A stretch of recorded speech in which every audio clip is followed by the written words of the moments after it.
नमस्कार, मी ज्योती पाटील. नवीन एका व्हिडिओसोबत सगळ्या नवीन माझ्या शिकणाऱ्या मैत्रिणींचं खूप खूप मनापासून स्वागत करते.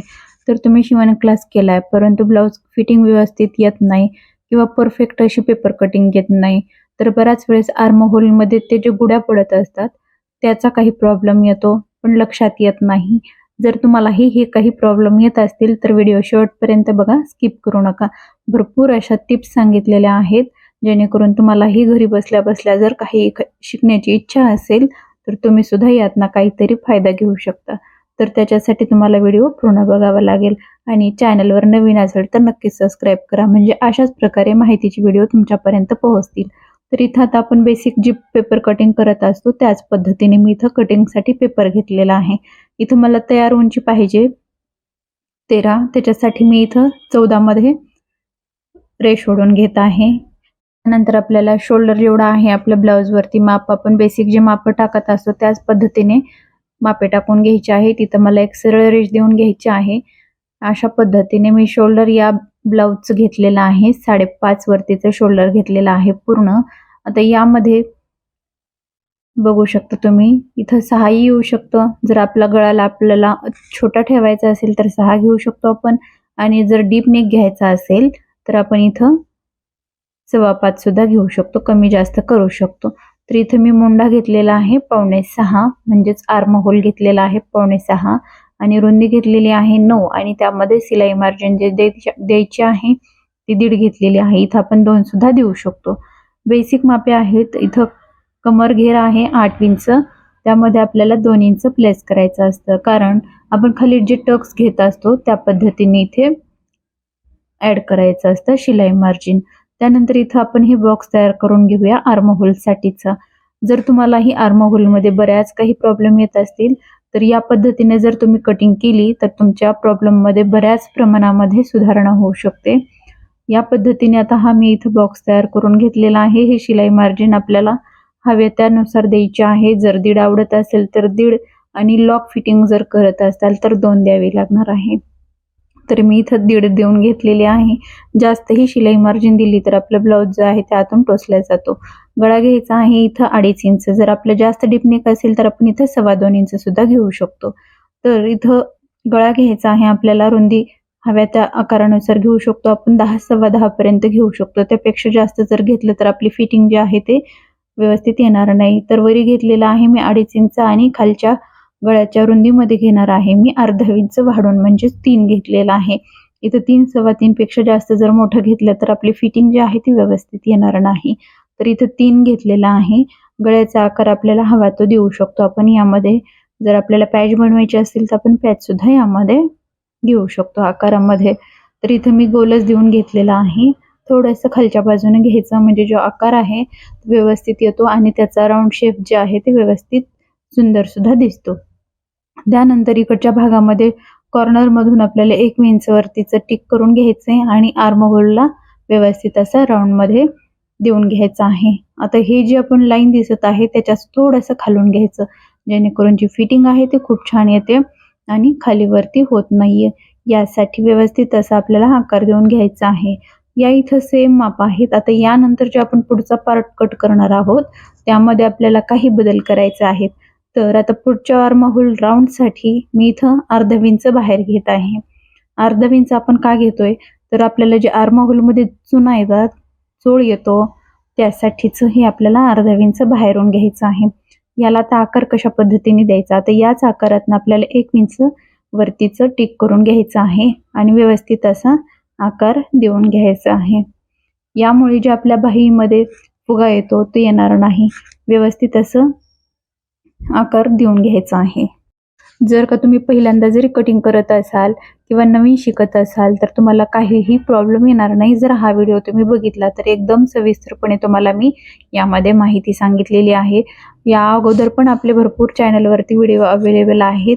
ते सुद्धा जर तुम्ही नवीन असाल तर तेही एकदा जाऊन चेक करून घ्या, म्हणजे काही बेसिक मापे आहेत ते सुद्धा तुमच्या लक्षात येऊन जातील. त्यानंतर आपल्याला टक्स पॉईंट जे द्यायचं आहे ते देऊन घ्यायचं आहे या पद्धतीने.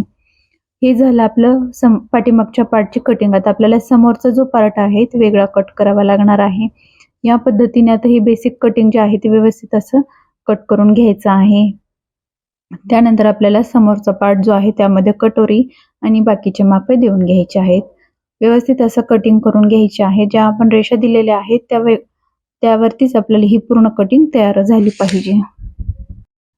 त्यानंतर हा पाठीमागचा पार्ट आहे. मी दाखवण्यासाठी मी यावरतीची कटिंग तुम्हाला ड्रॉ करून दाखवलेली आहे, कटिंग केलेली नाहीये.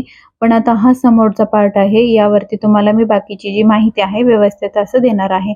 सेम आपण जसं पाठीमागच्या पार्टवरती आपण आखून घेतले होते त्याच पद्धतीने इथं सुद्धा रेष देऊन घ्यायची आहे. ते आपण पार्ट कट केलेला नाहीये कारण मी पाठीमागच्या भागावरती तुम्हाला समजावून सांगितलं. तर त्याच पद्धतीने इथं मी आणखी डबल एक्सप्लेन करणार आहे. व्यवस्थित तुमच्याही लक्षात येऊन जाईल. या पद्धतीने आतल्या आकारातनं आपल्याला व्यवस्थित असा आकार देऊन घ्यायचा आहे, गोलवा आकार द्यायचा आहे आणि थोडंसं मार्जिन आहे तिथपर्यंत जोडून घ्यायचं, त्याच्यापेक्षा जास्तही जोडायचा नाहीये. थोडंसं खालच्या भागातनं द्यायचा म्हणजे जी फिटिंग आहे ती व्यवस्थित येईल आणि जे आर्महोलमध्ये जे गुढ्या पडत असतात त्या अजिबात येणार नाहीत. या पद्धतीने ही आपली पूर्ण कटिंग जी आहे ती व्यवस्थित तुम्हाला समजेल अशी व्यवस्थित दाखवलेली आहे. त्यानंतर आपल्याला बेसिक जी मापे असतात, गळ्याचा राऊंड कसा द्यायचा, इथं आपण जेवढा आपल्याला हवा तेवढा ब्रॉडनेस ठेवू शकतो, कमी किंवा जास्त. वरती मी 2.5 घेतलेला आहे आणि खालच्या भागात मी 3 इंच वरतीच घेतलेला आहे. हा वाढून का घ्यायचा, तर जो आकार आहे ते खूप सुंदर येतो आणि दिसायला सुद्धा आणि बसायला सुद्धा खूप छान बसतो. जर हा शेपमध्ये जर दिला तर आपण वरच्यापेक्षा 1.25 इंच किंवा अर्धा इंच आपण वाढवून घेऊ शकतो. आणि यामुळे काय होतं, जे इथं आर्महोलमध्ये राऊंडमध्ये जे गोळा येतात ते येणार नाहीयेत. इथून मी 2 इंच वरतीचं टिक करून घेतलेलं आहे. त्यानंतर आपल्याला टक्स पॉईंट काढायचा आहे 10.5, त्यामध्ये 1 इंच वाढवून घ्यायचा आहे. म्हणजेच आपल्या या टक्स पॉईंट पासून आपल्याला जे खालचे क्रॉसपट्टीचा भाग असतो ते मिळून जातो. आपल्या टक्स पॉईंट आणि बाही चार्ट सुद्धा या अगोदर सुद्धा मी अवेलेबल व्हिडिओ आहे त्याचा सुद्धा अवेलेबल आहे आपल्या चॅनलवरती. जर नवीन असाल तर तो सुद्धा व्हिडिओ जाऊन चेक करा, त्यालाही खूप छान प्रतिसाद मिळालेला आहे. त्यानंतर वरती एक सेम 6 इंच वरतीच मी कटोरीचं राऊंड शेप द्यायचं आहे. 6 इंचची तयार आपल्याला कटोरी पाहिजे आहे. तर इथे मी एक वरी आणि सेम त्याच्या थोडंसं वरती रेष देऊन घेतलेली आहे. त्यानंतर आपल्याला क्रॉसपट्टीचा हलक्या हातानं अशा पद्धतीने आकार देऊन घ्यायचा आहे. ही झाली आपली तयार क्रॉसपट्टी. त्यानंतर आपल्याला कटोरीचा आकार देऊन घ्यायचा आहे. गळ्याच्या वरती आपल्याला 1 इंच माप देऊन घ्यायचं असतं. या पद्धतीने आता हे जे पॉइंट आहेत तिन्ही पण व्यवस्थित असं जोडून घ्यायचं. ही झाली आपली तयार कटोरी. फिनिशिंग खूप छान येते या ब्लाऊजची. व्यवस्थित असा फिटिंगला सुद्धा बसतं, कुठेही प्रॉब्लेम येणार नाहीत. फक्त शिवत असताना वरतीचा जो भाग आहे कटोरीच्या बाजूचा त्याला फक्त मार्जिन द्यायचे असते, बाकी कुठेही वाढवायचं नाही. आणि क्रॉसपट्टीला अर्धा इंच मार्जिन देऊन घ्यायचे आहे, कारण जोडत असताना आपल्याला तो भाग कमी पडायला नको म्हणून बाहेरच्या भागातनं आपल्याला आर्महोलचा राऊंड द्यायचा आहे, आतल्या भागातनं नाही. आतल्या भागातनं ज्यावेळेस देत असतो त्यावेळेस आपल्या आर्महोलमध्ये बऱ्याच प्रमाणामध्ये गुढ्या पडत असतात, त्यासाठी आपल्याला बाहेरून आकार देऊन घ्यायचा आहे. पूर्ण आपली कटिंग व्यवस्थित झालेली आहे, मार्जिन देणं व्यवस्थित झालेलं आहे. आता पूर्ण कटिंग करून घ्यायचं आहे या पद्धतीने.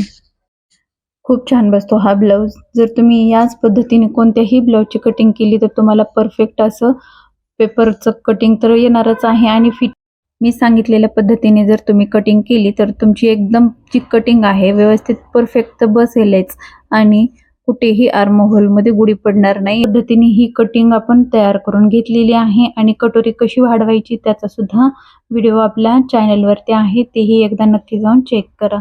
फक्त ही बेसिक मी मापे जी आहे ती व्यवस्थित तुम्हाला इथे दाखवलेली आहेत. आपला मेन मुद्दा होता आर्महोलवरती गुढ्या काय येतात त्याचाच हा व्हिडिओ आहे.